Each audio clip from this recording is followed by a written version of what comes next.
저는 며느리 가연이에게 전화를 걸었어요. 아, 어머니, 전화하셨어요? 그래, 가연아. 무슨 바쁜 일이라도 있는 거니? 아무리 그래도 그렇지. 네 시엄마 칠순인데 좀 와보지 않고? 아, 그게 저희가 일정을 헷갈려서요. 중요한 모임이 있었는데 미리 말씀드린다는 걸 깜빡했네요. 내 칠순잔치보다 더 중요한 일이라니. 대체 무슨 소리를 하는 건지 기가 찼답니다. 그런데 그때 가연이 목소리 너머로 우리 아들 윤호의 소리가 들리더군요. 뭘 그리 말을 돌려서 해? 그냥 일부러 안 갔다고 해. 칠순이 뭐가 대수라고.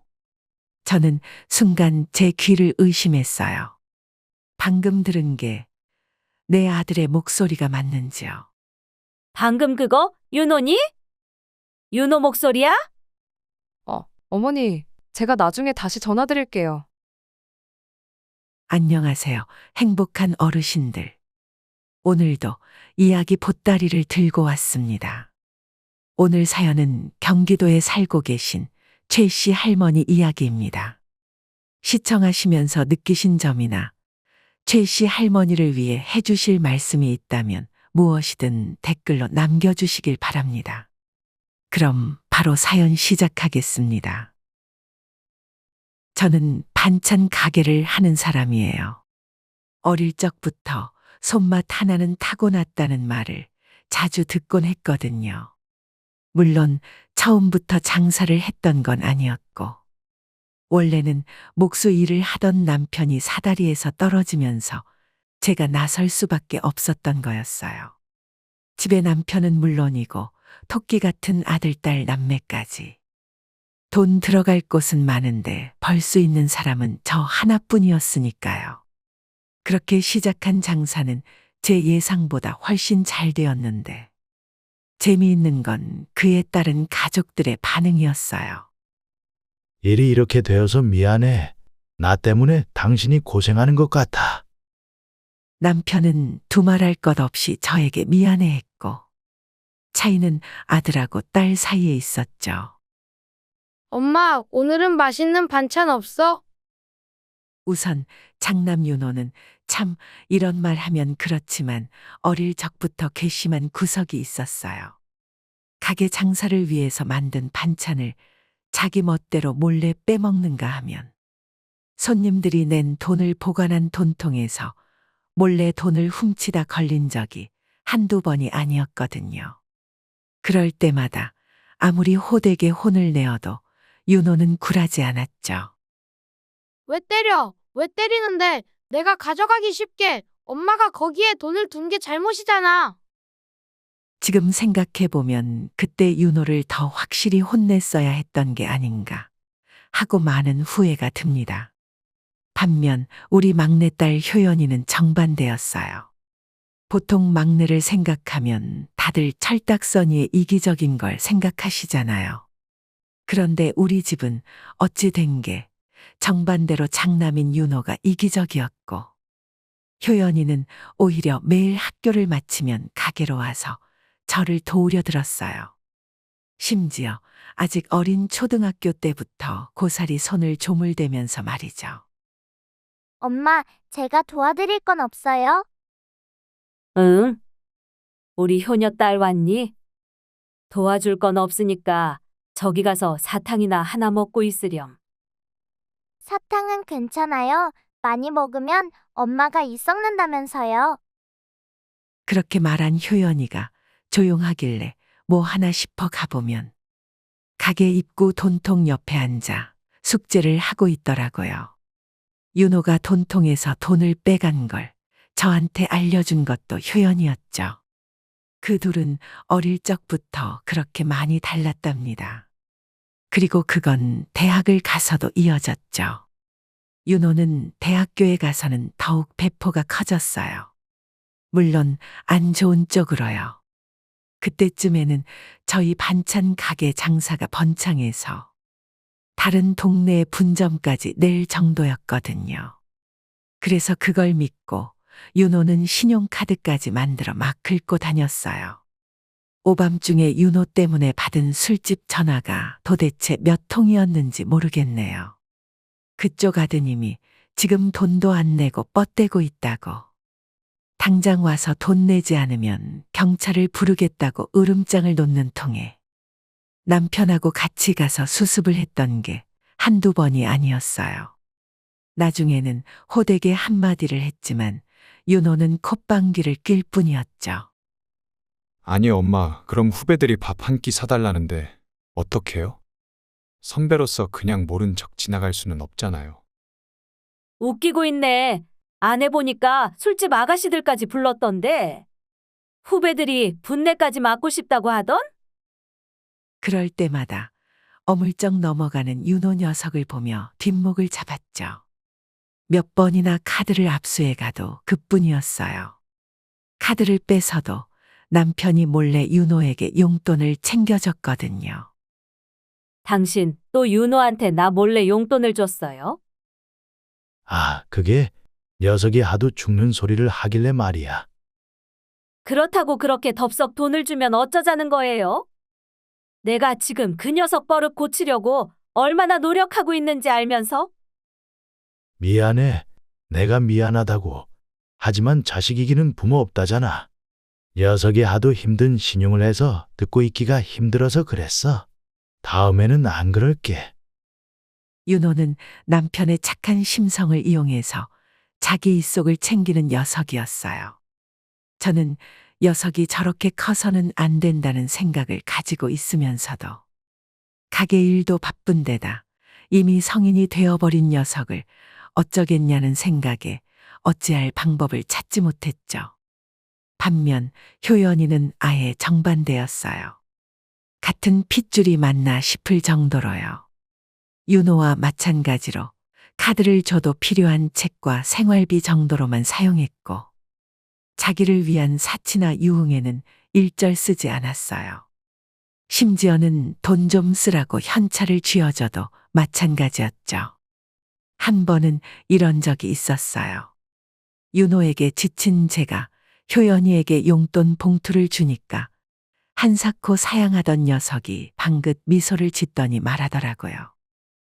알겠어요. 그럼 두 분이 그렇게까지 말씀하시니까 백화점에 좀 다녀올게요. 효연이의 말에 저희 둘은 기뻐하면서도 반신반의했어요. 그도 그럴 게 효연이는 그 나이 때 아가씨들답지 않게 자기를 꾸미는 데에도 돈을 일절 쓰지 않았거든요. 그런데 돈을 들고 간 효연이가 저녁쯤 뭘 사들고 돌아왔는지 아세요? 글쎄 백화점에서 남편이랑 제 옷을 사왔더라고요. 저희 둘의 치수에 딱 알맞게 맞춰서요. 놀란 저랑 남편이 눈을 끔뻑이면서 말했죠. 아니, 네 옷을 사라니까 이게 다 뭐니? 그러니까 효연이가 빙긋 웃으며 고개를 가로젓더라고요. 저야 젊음이 제일 좋은 옷이고 보석이잖아요. 저는 이거 하나로 괜찮아요. 그렇게 말하는 효연이의 손에는 노란 스카프 하나가 들려 있더라고요. 그리 비싸 보이지도 않는 검소한 물건이었죠. 저는 더 무어라 하려다가 이내 그만두었어요. 그래, 효연이는 원래 이런 아이였지. 자기를 생각하기보다 사려 깊게 주변을 먼저 챙기고 자기 가족의 필요를 챙기는 아이 말이에요. 윤호 때문에 우라통이 터지다가도 효연이 덕에 마음을 다독이는 그런 나날들을 계속 보내던 중에도 세월은 꾸준하게 흘렀고 저희 집 아들, 딸 모두 제각기 짝을 찾아 결혼했답니다. 윤호는 며느리 가연이랑 결혼을 했는데 가연이는 딱 뭐라고 해야 할까 여자판 윤호 같은 아이였어요. 끼리끼리 만났다는 말이 딱 어울리는 커플이었죠. 그 둘은 명절에도 저희 집에 찾아오기보다는 해외여행을 주로 다니는 편이었고 그마저도 돈을 모으면서 가는 게 아니라 버는 족족 나가는 것 같더라고요. 반면 효연이랑 민준이는 달랐죠. 곰 같은 외모에 과묵한 민준이는 조용하고 듬직했어요. 명절 때면 저희 집에 먼저 찾아와 가족을 챙겼고 효연이랑 같이 주변을 늘 잘 챙겼답니다. 그래도 내가 며느리 복은 없어도 사위 복은 있어서 얼마나 다행인지 몰라. 엄마도 참, 혹시라도 오빠가 들으면 서운해해요. 나원, 맨날 해외에 나돌아다니는 얘가 내 말을 어떻게 듣는다고 그러니? 걱정 마라. 윤혼의 부부가 아쉽긴 했지만 그래도 효연이네를 보는 낙으로 살았어요. 그 사이 반찬 가게는 더욱 입소문이 나서 정신없이 바빠졌죠. 밤늦게까지 일하다가 잠깐 눈 붙이고 다시 또 새벽같이 일하는 일정의 반복이었답니다. 남편이 퇴근한 저를 위해 정성으로 마사지를 해줘도 만성 피로는 가시질 않았죠. 그러던 어느 날 아침이었어요. 평소처럼 새벽같이 일어나 홀로 준비를 하던 중이었죠. 그런데 그러다가 잠깐 어지럽더라고요. 천장이 빙빙 도는 것 같았어요. 이래선 안 되겠다 싶어서 가게 의자에 기대듯 앉았는데 아침에 출근한 직원 윤선 씨가 저를 발견할 때까지 그대로 기절했었다고 하더라고요. 저는 그냥 비밀로 하려고 했지만 결국 남편 귀에까지 들어갔고 결국 병원에 가보니 정밀 검진을 받아보라는 추천을 받았어요. 별거 아닐 거라니까 그러네. 다들 왜 이리 호들갑이야. 남편의 연락을 받은 효연이 부부까지 병원에 와서 함께 검진 결과를 들으러 왔답니다. 윤혼에는 해외에 놀러 다니느라 연락을 받아도 소용없었고요. 그런데 의사로부터 뜻밖의 말을 들었어요. 유방암 초기라고요. 암이라는 말을 듣는데 순간 숨이 멎었던 것 같아요. 남편이 헉하고 헛숨을 들이켰고 유일하게 침착함을 유지했던 건 효연이었죠. 효연이는 떨리는 목소리로 말했어요. 초기라고 하면 치료받으면 괜찮은 거죠? 저희가 뭘 하면 될까요? 어머니를 위해서라면 할 수 있는 건 다 할게요. 그렇게 의사의 권유에 따라 일부 수술과 요법을 통해 치료를 받기 시작했어요. 힘들기는 했지만 그래도 초기라서 다행이라는 생각이 들었죠.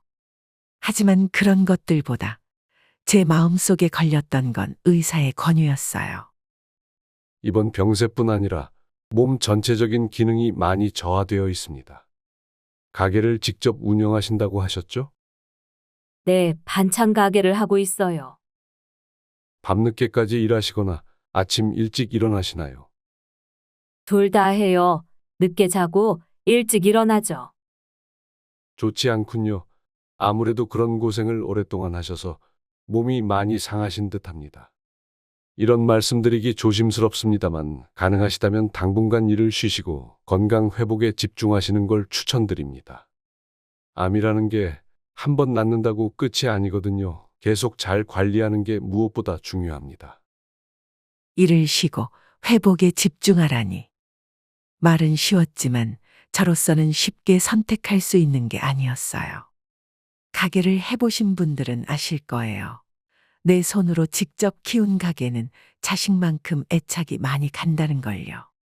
그래서 남편과 정말 상의를 많이 했던 것 같아요.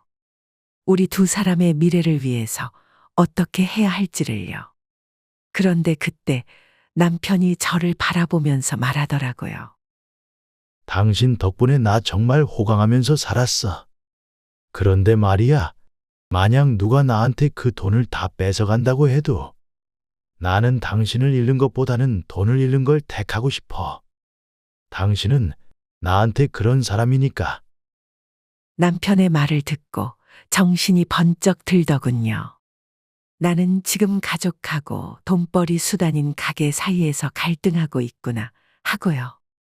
결국 아무리 가게를 잘 유지해도 건강이 없으면 말짱 도루묵이잖아요. 그래서 차근차근 가게를 정리할 준비를 했어요. 그렇지 않아도 프랜차이즈 반찬 브랜드에서 저희 가게를 인수하고 싶다고 했었거든요. 제가 마음만 먹으면 가게 처분까지는 일사천리로 이루어질 환경이었죠. 다만 한 가지 고민되는 건 있었어요. 가게를 처분하면서 돈이 들어올 텐데 그걸 전부 노후 자금으로 사용할지 아니면 자식들에게 나눠줄지요. 남편은 바로 나눠주자고 하더군요. 나중에 우리 죽고 나서 주려고 하면 세금이네 뭐네 하면서 골치 아플 거야. 그러느니 그냥 빨리 줘버리는 게 낫지 않겠어? 처음에는 그 말에 솔깃했어요. 하지만 행복한 어르신 채널처럼 어르신들 사연을 들으면서 생각을 고쳐먹었죠. 아니에요. 내가 들어보니까 사람은 늙을수록 돈이 있어야 해요. 섣불리 나눠줬다가 나중에 어떤 취급을 받으려고요? 남편은 제 말에 납득하면서도 무척 아쉬워하더라고요. 하지만 제가 흔들리지 않고 입장을 고수하니 이내 고개를 끄덕였죠. 제 계획은 분명했어요. 가게를 처분한 돈을 모아 평안한 노후를 위해 사용할 생각이었거든요. 젊을 때는 활기라도 있으니 돈 없는 서름이 덜하지만 활력도 없는 노년의 때에는 돈마저도 없으면 얼마나 힘들겠나요. 그래서 그런 거였죠. 결코 자식을 사랑하지 않아서가 아니라요. 당신 혹시라도 우리가 가게 처분할 예정이라는 거 절대 아무에게도 말하지 마요. 특히나 윤호에게는 절대로 말하지 말고요. 그래, 물론이지. 당신 말대로 할게.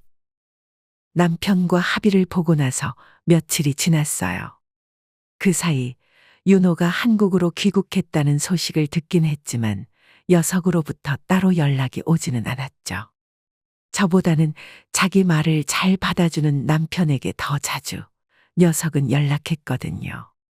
그러던 어느 날 새벽이었어요. 안방에서 자고 있는데 두런두런 대화를 나누는 소리가 들리는 거예요. 그래서 뭐지 싶어서 눈을 떴는데 옆에 남편이 없더라고요. 거실로 가보니 남편이 누군가와 통화를 하고 있더군요. 그래. 나라고 너희한테 돈을 나눠주고 싶지 않겠니? 하지만 네 엄마가 워낙 한 고집하잖니. 무엇보다 그 사람이 고생한 걸 아는 나로서는 뭐라 할 말도 없고 말이야. 뉘앙스를 들어보니 통화 상대는 윤호 아니면 효연이 둘 중 하나인 것 같았어요. 심지어 대화 주제는 제가 곡가게를 처분해 생기는 돈에 관한 것임이 분명했죠. 제가 귀를 기울이고 있는데 남편이 말을 이었어요. 그래, 윤호야 잘 들어가고 전화줘서 고맙다. 통화 상대는 윤호더군요. 전화를 끊고 안방으로 돌아오는 남편을 제가 성난 눈으로 노려보았어요. 남편이 밤길에 호랑이라도 마주친 것처럼 깜짝 놀라 반응하더라고요. 깜짝이야. 깼으면 말을 하지. 왜 그러고 있는 거야? 왜요? 내가 들으면 화날 짓이라도 한 거예요? 그럴 리가 전혀 아니야. 어서 들어가서 자자고. 제가 화가 나서 남편의 옆구리를 있는 힘껏 꼬집으며 말했어요. 내가 말했죠. 절대 다른 사람한테 말하지 말라고. 특히 윤호에게는 더더욱. 그런데 고세를 못 참고 윤호한테 전화로 일러 바쳐요? 미안해. 나도 말하지 않으려고 했는데 윤호 그 녀석이 어떻게 눈치를 챘는지 캐묻더라고. 윤호가 눈치를 채기는 무슨. 아마 남편이 근황을 이야기하다가 말 실수를 해서 흘렸을 게 분명했어요. 윤호가 알았다는 사실만으로 한숨이 절로 나오더군요. 그 녀석 기질상 제가 가게를 처분해서 돈이 생긴다는 걸 알면 어떻게 나올지 뻔했거든요. 그리고 그런 제 예감은 빗나가지 않고 가족 모임에서 터지고 말았답니다. 저희 집안은 1년에 한 번씩 꼭 가족 모임을 가지는 편이에요. 거창한 건 아니고 저희 부부 집에 모여서 함께 식사하는 거였죠. 그중 제일 가는 불참자는 바로 윤호네였어요. 둘이 맨날 놀러 다닌다며 여기저기 뻔질나게 다니니 가족 모임 일자도 무시하고 노다니는 거였죠. 그런데 어쩐 일인지 이번 연도 가족 모임에는 윤호가 먼저 오겠다고 하더군요. 불길한 예감이 들었지만 딱히 막을 명분도 없어서 그러라고 했어요. 윤호네와 효연이네가 속속들이 도착했고 저녁 식사를 마치고 함께 과일을 먹었어요. 문제가 터진 건 그때부터였죠. 윤호가 사과를 아삭 베어 물더니 씩 웃으며 말하더라고요. 엄마, 가게 정리하신다면서요? 윤호가 첫 운을 떼자마자 저는 낭패스러운 마음에 남편을 째려보았어요. 남편은 죄인처럼 시선을 피했죠. 무엇보다 제가 미안한 건 바로 효연이었어요. 그동안 효연이가 저희 부부에게 쏟아준 정성이 있는데 막 나가는 오빠도 아는 소식을 효연이만 따돌리고 말을 안 해준 꼴이잖아요. 그런 상황을 고려하지도 않는 윤호는 거침없이 말을 이어나갔어요. 제가 생각을 해봤는데 어차피 가게를 정리하실 거라면 그 돈을 미리 저희 둘에게 나눠주시는 건 어떠세요? 어차피 받을 돈이기도 하고 나중에 세금 크게 떼이는 것보다 미리 주는 게 더 낫지 않으시겠어요? 저는 어이가 없었어요. 생각해 봤다니요? 누가 자기한테 돈을 준다고 했던가요? 하지만 윤호는 당당한 태도로 마치 당연한 권리를 요구하듯 말하고 있었죠. 제가 황당해서 말을 못하고 있는 틈에 입을 연 건 효연이었어요. 오빠, 그게 무슨 소리야? 엄마 가게는 엄마가 알아서 하시게 놔둬야지. 아무리 우리가 자식이라고 해도 이래라 저래라 하는 건 잘못된 거잖아. 이효연, 너한테 물어본 적 없어. 엄마한테 물은 거지. 그러니까 왜 엄마한테 그런 쓸데없는 말을 해서 괜히 스트레스를 주냐고. 안 그래도 몸 안 좋은 분한테. 효연이에게 고마웠어요. 단순히 제 편을 들어주는 것 이상으로 저의 입장을 이해해 주는 게 느껴졌거든요. 무엇보다 상황상 저희가 윤호에게만 가게를 정리하겠다는 걸 이야기한 것처럼 보이는데도 효연이는 자기 서운한 걸 뒤로하고 저를 걱정하고 있었죠. 정말 딸 하나는 잘 키웠다는 생각이 들더군요. 그리고 그런 효연이 덕에 저는 용기를 얻어 말했어요. 효연이 말이 맞다. 내 가게야 윤호 네가 미리 돈을 주네 마네. 왈가왈부할 문제가 아니란다. 저도 알아요. 그냥 의견을 말하는 거잖아요. 그러니까 그 의견을 말할 권리도 오빠한테 없다고. 야, 이효연, 이 반담으로. 이게 보자 하니까 오빠한테.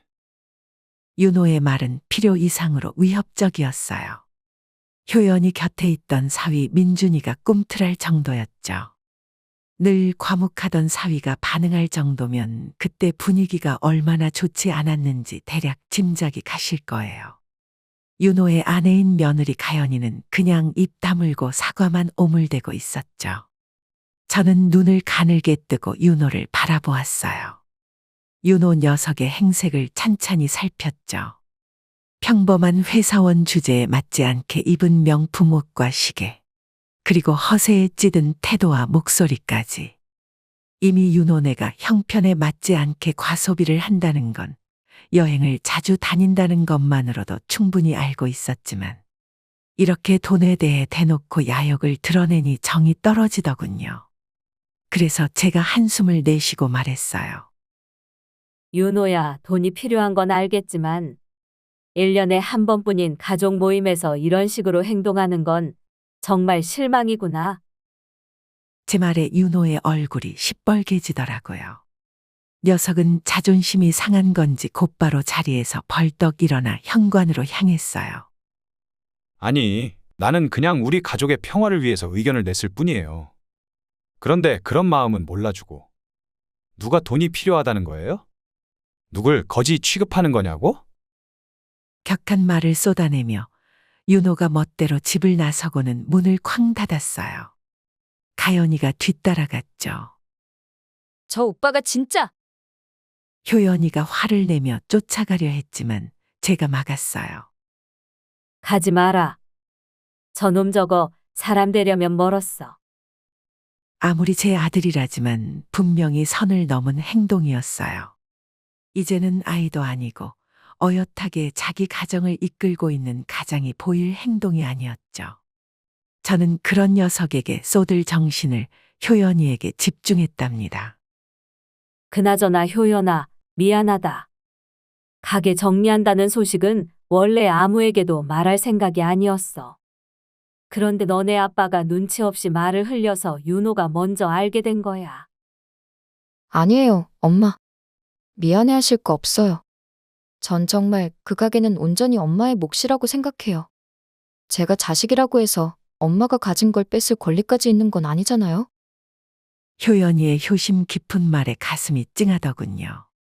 효연이는 오히려 저를 다독이며 말했어요. 그나저나 걱정이네요. 오빠 성격상 분명히 앙심을 품었을 텐데 이번에는 또 어떻게 풀어줘야 할지. 풀어주지 마라. 효연이 네가 걱정할 문제도 아니니까 그냥 신경 끄고. 윤호 녀석, 나도 이제 받아주기 지쳤어. 그렇게 가족 모임을 마무리하면서 효연이네와 저희 부부는 더욱 돈독해졌어요.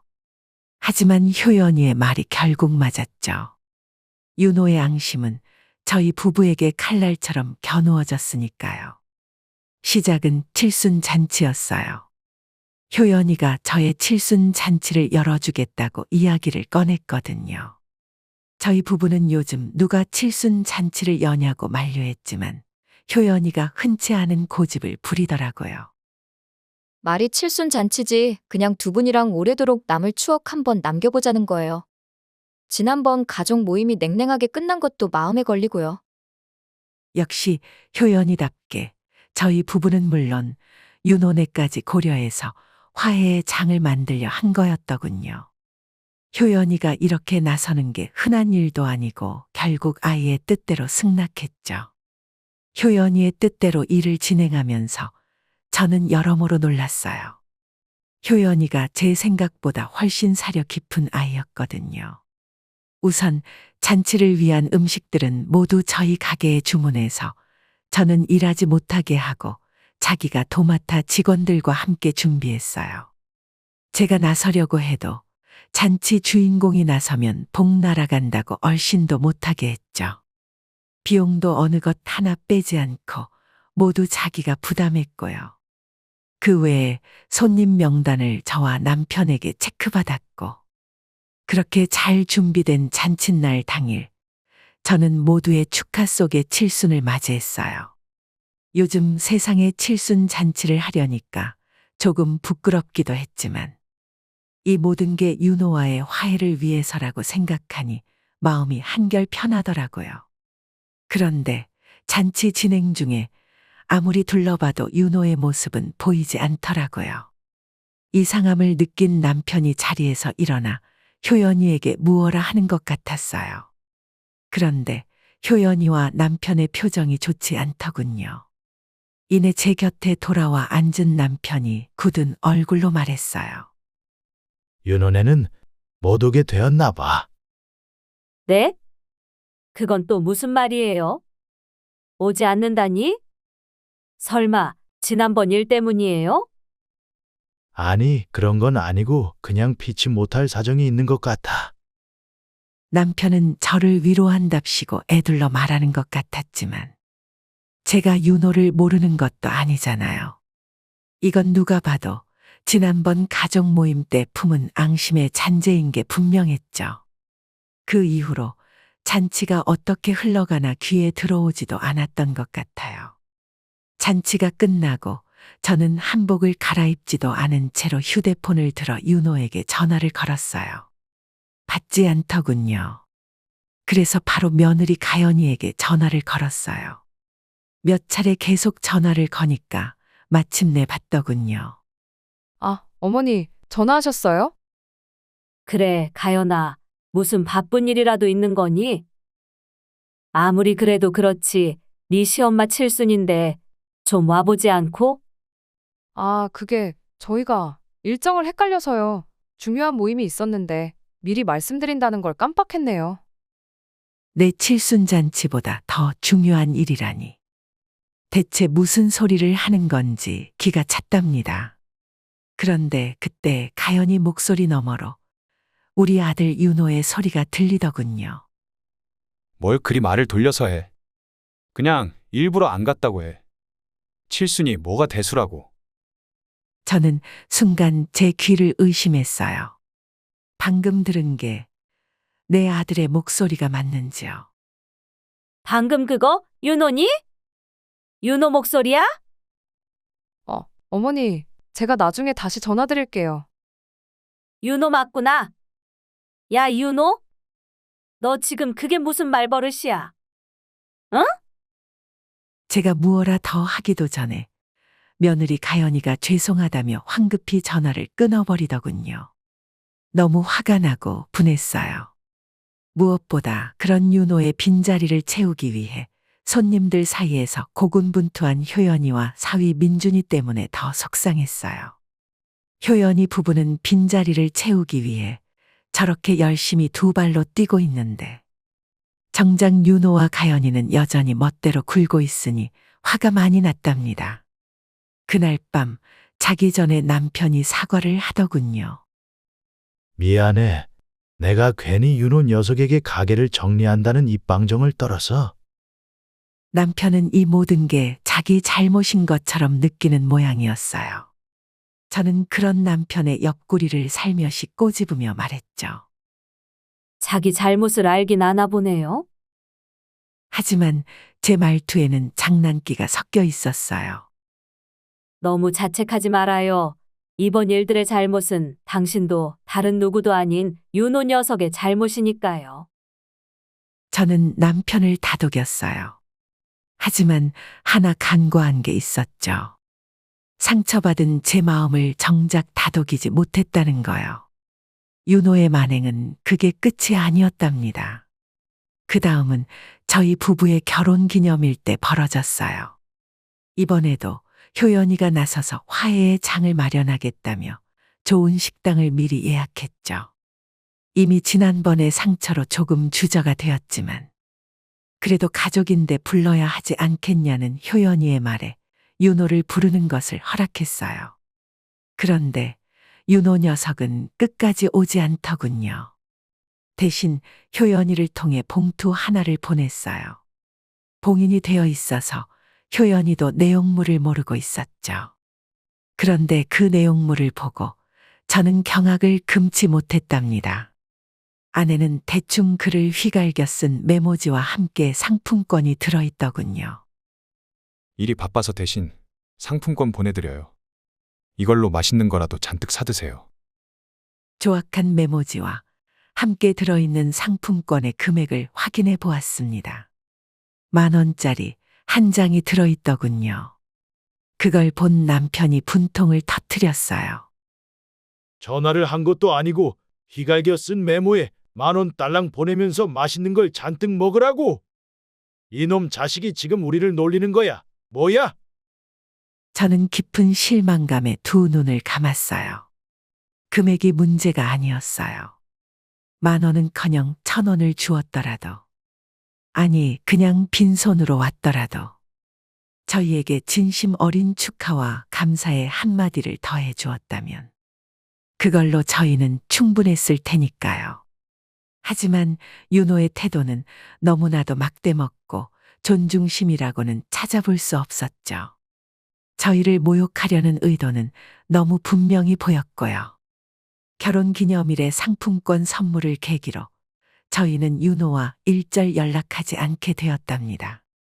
어쩌다 가연이가 눈치를 보며 연락을 했지만 제가 냉랭하게 답하니 이내 자기도 연락하지 않더군요. 그런데 가연이 그 아이도 정말 뻔뻔하고 웃긴 아이였답니다.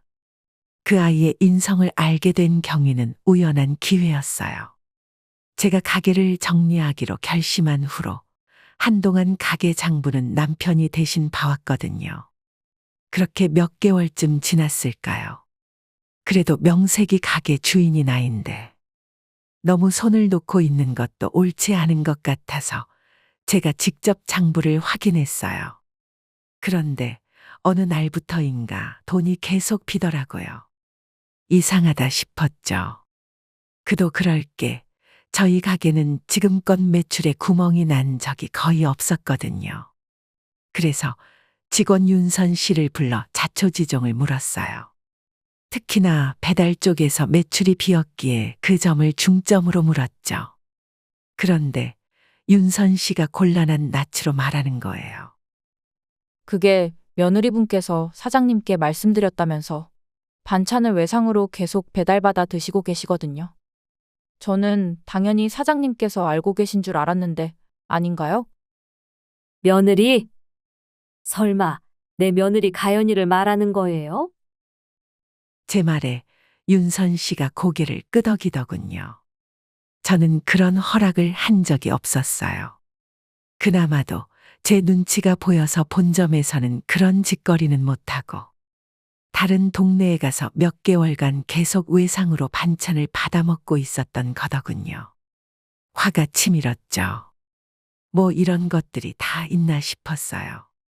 받아먹는 반찬 종류도 장조림, 오징어 젓갈, 전, 김치 등등 아주 다양하게도 처먹었더군요. 너무 화가 나서 일단 앞으로는 절대 외상으로 반찬을 보내지 말라고 신신당부했어요. 마음 같아서는 당장 전화로 따지거나 그 집에 쫓아가서 한마디 하고 싶었죠. 하지만 남편이 말리더군요. 그만둬. 윤호나 가연이나 두 놈들이 아주 똑같이 굴고 있는데 상대해봤자 가족끼리 사이만 더 멀어질 뿐이야. 그냥 당분간 상대하지 말자고. 저는 이전까지는 남들이 가족끼리 문제가 생기면 왜 그리 답답하게 처리하는지 이해가 되지 않았어요. 그런데 막상 제 문제가 되고 나니 일이 암담할 수가 없더라고요. 남하고 문제가 생기면 싸우고 안 보면 그만이지만 내 자식하고 문제가 생기면 싸우고 안 볼 수가 없잖아요. 내 살을 찢고 태어난 자식인걸요. 그런데 그런 제 아들이 어째서 저에게 계속 이렇게 앙심을 품고 행동하는지 이해할 수가 없었어요. 무엇보다 제가 그간 노력을 하지 않았던 것도 아니잖아요. 효연이를 통해 몇 번이나 화해의 손길을 내밀었는데도 불구하고 번번이 거절당했죠. 한동안 너무 스트레스를 받아서 잠도 제대로 자지 못했던 것 같아요. 돈이 문제가 아니라 내 아들 내외가 저를 남보다도 못한 존재로 취급한다는 게 주된 이유였죠. 불면증이 너무 심해서 나중에는 수면 유도제까지 처방받아 먹어야 했어요. 결국 남편이 한숨을 쉬며 말하더군요. 이러다 사람 잡겠어. 그러지 말고 차라리 다른 방법을 생각해 보자고. 다른 방법이요? 그래, 다른 방법. 한동안은 여기 일은 있고 잠깐 나랑 해외여행이라도 좀 다녀오자고. 그 다음에 가게 처분이건 뭐건 생각해보고 말이야. 남편의 말은 그럴듯하게 들렸어요. 사실 그간 가게 처분을 위해서 업체 사람과 미팅을 하고 고민을 하느라 무엇보다 아들 문제까지 엮여서 머리가 여간 아팠던 게 아니었거든요. 가게 처분도 생각처럼 쉽게 되고 있지 않았고요. 남편은 한번 마음을 먹으면 추진력이 좋은 편이에요. 이번에도 효연이랑 이야기하더니 곧바로 일을 추진하더라고요. 효연이도 저희의 계획을 듣더니 적극적으로 돕기 시작했고요.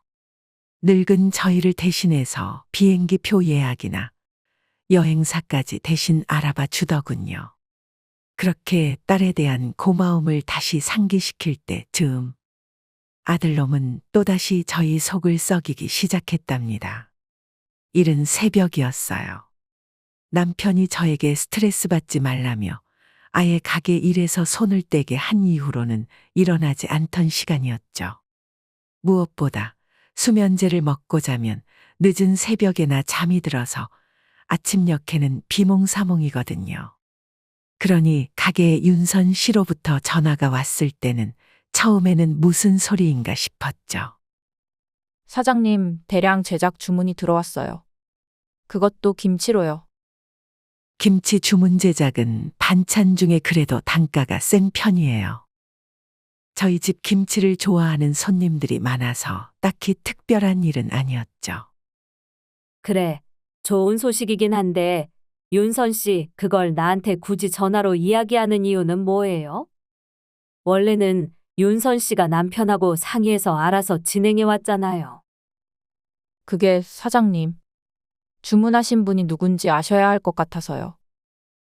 누군데요? 사장님 아드님이요. 우리 아들이요? 아들이라면 윤호 그놈이 내 가게에 김치를 대량 주문을 했다고요? 네, 말씀하시기로는 사돈 어른 쪽 칠순 잔치 선물용으로 제작한다고 하더라고요. 잔치에 쓰겠다며 다른 반찬도 많이 주문하셨어요. 그냥 할까 하다가 지난번에 며느님 외상권도 있고 해서 미리 말씀드려야 할 것 같아서요. 사돈 칠순 잔치요?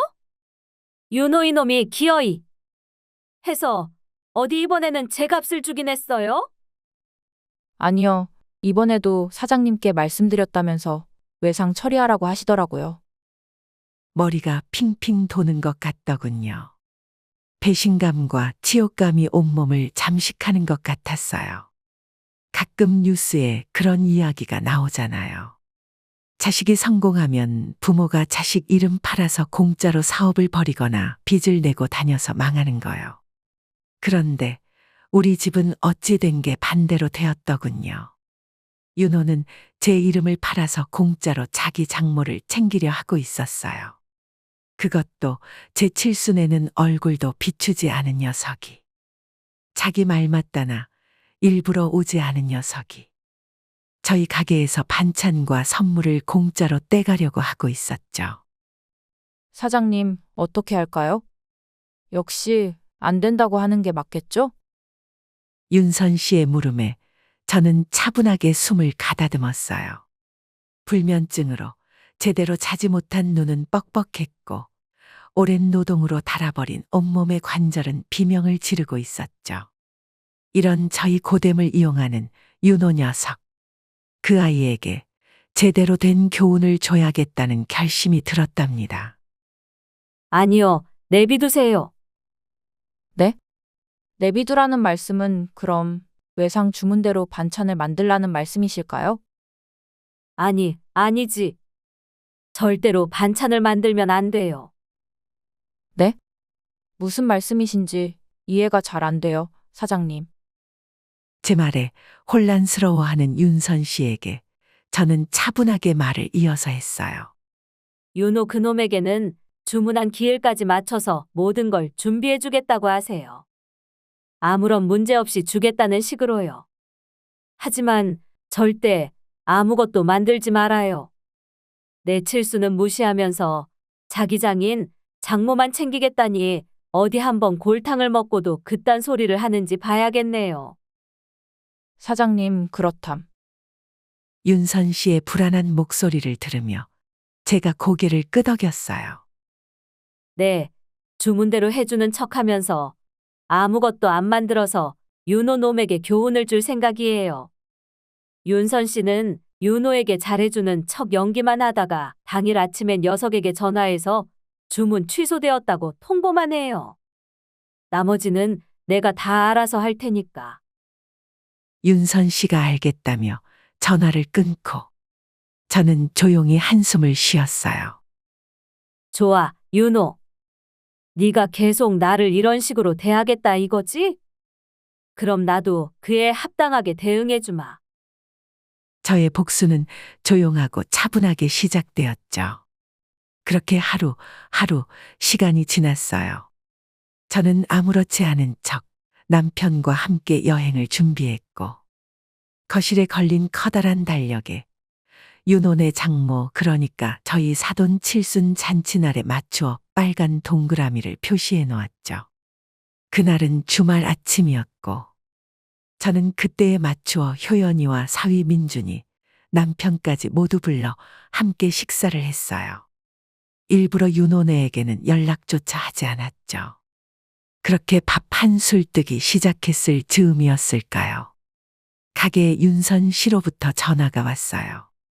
대신 전화를 받은 남편이 당황한 얼굴로 제게 휴대폰을 주며 말하더군요. 윤호 녀석이 지금 가게에 와 있다는데. 저는 옅은 미소를 지으며 말했죠. 윤선 씨에게 전해줘요. 윤호 녀석이 어디 가지 못하게 단단히 붙들어 두라고요. 내가 지금 당장 갈 테니까.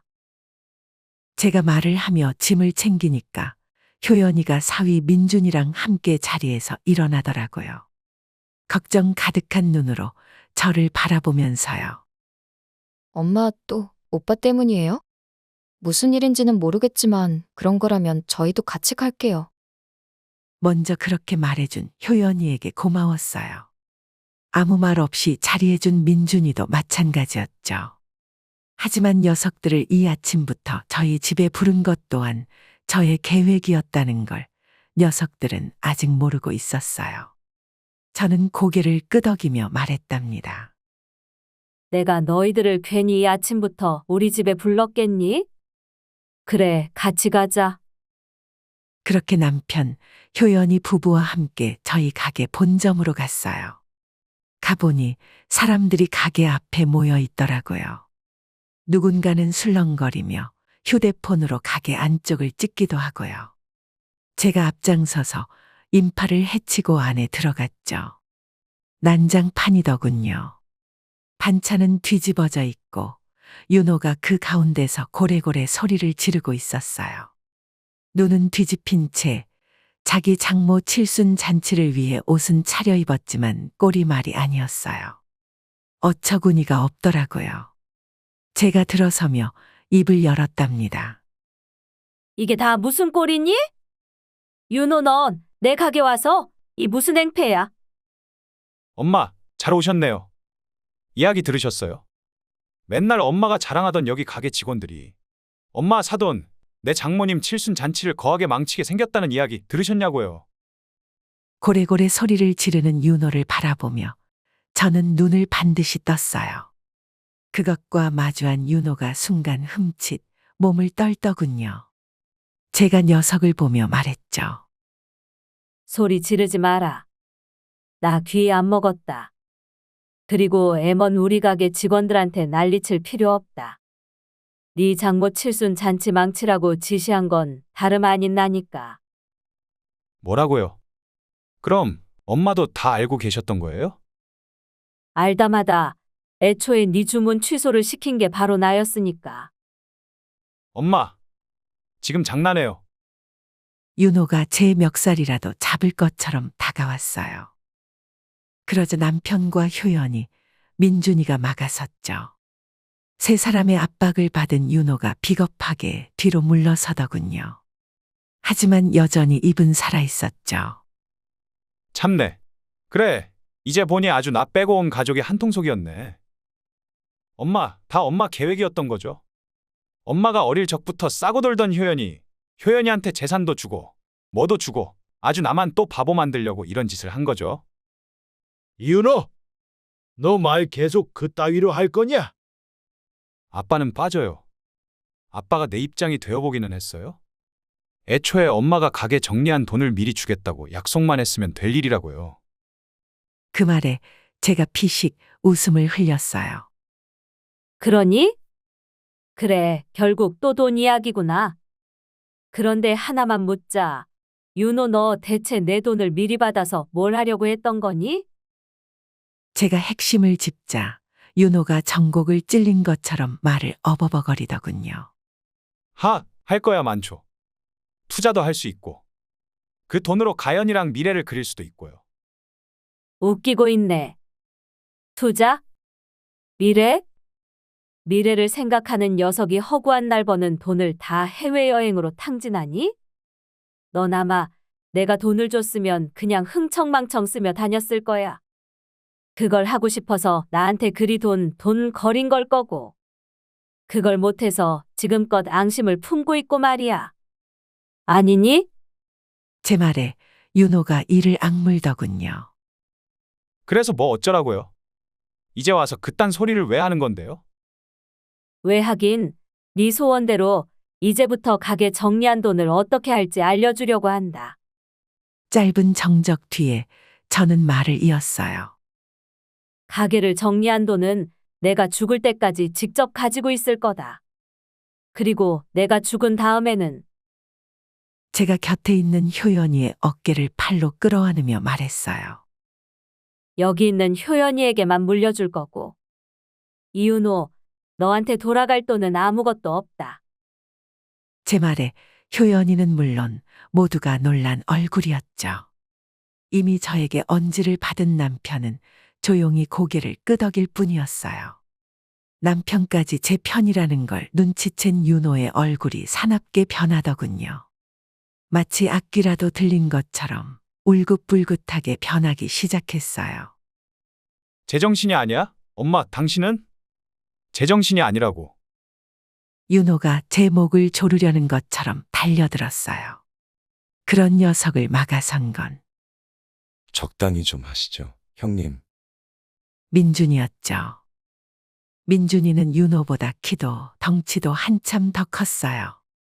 자기보다 훨씬 커다란 상대의 압박에 윤호의 얼굴이 당황으로 물드는 게 보이더군요. 저리 안 비켜? 당장 꺼져. 형님, 이런 말씀드리기 송구스럽지만 민준이가 조용히 주먹을 움켜쥐며 윤호를 똑바로 노려보며 말했어요. 제 인내심에도 한계가 있습니다. 제 와이프랑 장모님을 모욕하는 건 잊지 마시고 이만 떠나시죠. 더 이상은 저도 참지 않겠습니다. 이런 망할 것들이 다들 미쳤구만. 미쳤다고. 민준이의 말이 농담이 아니라는 건 그 자리에 있는 모두가 알 수 있었죠. 윤호가 꿀꺽 침을 삼키더니 이내 수치스럽다는 듯 가게를 뛰쳐나가 버렸어요. 남편이 안도의 숨을 내쉬며 저에게 고생했다고 하더군요. 어쩜 그렇게 침착할 수가 있냐면서요. 하지만 그 소리를 듣던 순간 저는 무너지듯 바닥에 주저앉았어요. 효연이가 저를 부축했죠. 엄마, 괜찮으세요? 저는 조용히 고개를 끄덕이며 참아왔던 눈물을 흘렸습니다. 윤호에게 말을 하는 모든 순간이 저에게는 해방이자 고통이었거든요. 제가 키워온 자식이 정말로 제 목을 조르려는 것처럼 달려들었을 때 생사를 찢는 것처럼 아팠고 그런 녀석이 자기 생각만 하며 가게를 뒤엎고 도망쳐 나갔을 때 가슴을 누가 칼로 헤집는 것 같았어요. 하지만 이제 다 지나간 일이었죠. 저는 효연이의 부축을 받으며 자리에서 일어났어요. 그러고는 효연이와 남편을 바라보며 힘겹게 미소 지었죠. 다들 고생했어. 이제 다 끝났다. 오랜 고생의 결말을 방금 맛본 참이었으니까요. 그 후로 몇 주가 지났어요. 지금 저는 체코 프라하에 효연이, 민준이 남편과 함께 있답니다. 시간이 좀 걸렸어요. 원래 잡아놓은 일정을 조금 미루고 가게 정리를 완전히 끝낸 다음 효연이네와 휴가 일정을 맞추어 출국을 했거든요. 엄마 그동안 고생하셨는데 두 분만 보내는 게 저희 마음이 편하지가 않아요. 괜찮으시면 저희가 모시고 같이 여행 가고 싶어요. 효연이의 말이 정말 고맙더군요. 오늘 아침에는 프라하의 불타바 강이 보이는 카페에서 커피를 한 잔 마셨어요. 찬바람이 불어서 쌀쌀하던 차에 효연이가 제 손을 따뜻하게 잡아주었고 민준이가 저에게 담요를 덮어주었죠. 둘의 자상함에 고마우면서도 한숨이 절로 나오더군요. 윤호 생각이 나서였어요. 녀석과의 마지막 연락은 그날이 끝이었어요. 사돈네 칠순 잔치 이후로 가연이와도 연락이 끊겼고요. 같은 배로 낳은 자식인데 어찌 둘이 일이 다른 건지.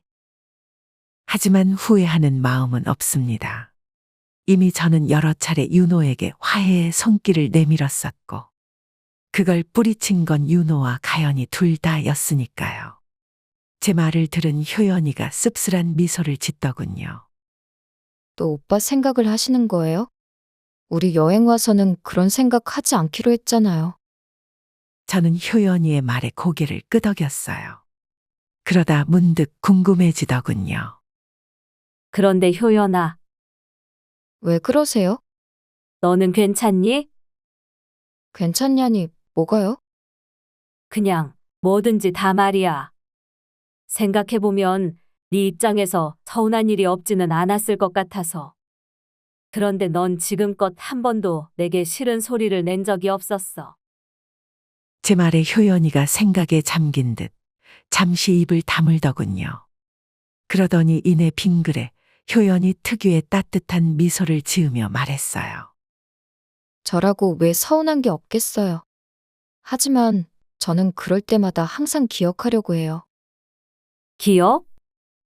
네, 기억이요. 효연이가 제 손을 부드럽게 쓰다듬으며 말을 이었어요. 말하는 아이의 목에는 대학교 때 제가 준 용돈으로 샀던 노란 스카프가 그대로 걸려 있었죠. 저를 낳아주신 엄마에 대한 감사함을 그걸 항상 기억하려고 해요. 엄마는 그런 감사를 받을 자격이 충분하신 분이니까요. 엄마, 그러니까. 효연이가 저를 물끄러미 바라보며 간절한 얼굴로 말했어요. 이제는 스트레스 받지 말고 저랑 같이 오래오래 행복하게 살아요. 알았죠?